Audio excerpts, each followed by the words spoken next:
Je vois ce que tu veux dire. Tu veux pouvoir avec la plume aller sur un point, en supposant que là que l'objet, cette partie-là est sélectionnée. Tu veux pouvoir aller sur un point, le supprimer, Mais sans que ça bouge. Ben non, c'est pas possible, parce que ça fait partie du système des courbes de Bézier, c'est comme ça. C'est-à-dire que la courbe est influencée par la position de 4 points. 1, 2, 3 et 4. 4 paramètres. Donc impossible. Impossible de supprimer un point sans que ça fasse bouger la chose. Alors, quel est votre torsionnaire? Je vous le montre. Vous allez dire c'est moi, d'Ambermont. Non, non, non, non. C'est pas moi.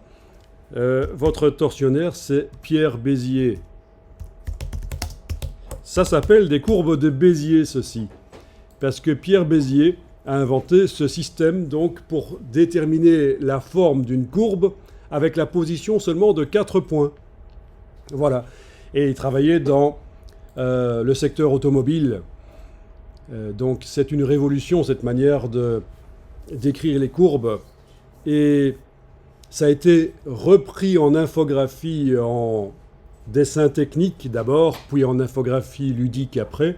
Ça a été repris pour faire des dessins courbes. Donc si je montre dans Illustrator, là je suis dans Illustrator, je vais faire juste un nouveau document pour vous montrer, avec la plume de Illustrator qui fonctionne tout à fait de la même manière que la plume de Photoshop.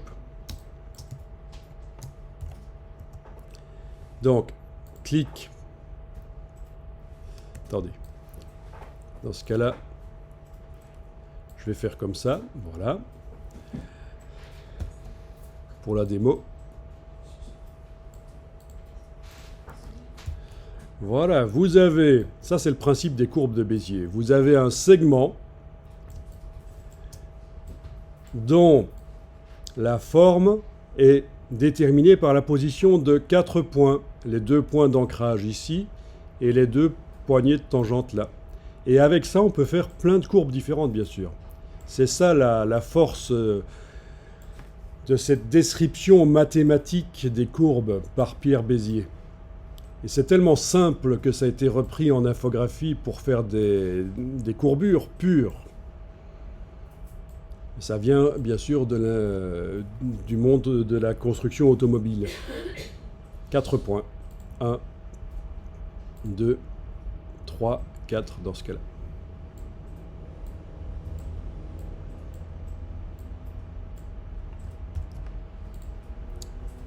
Bon. Alors, de retour dans Photoshop.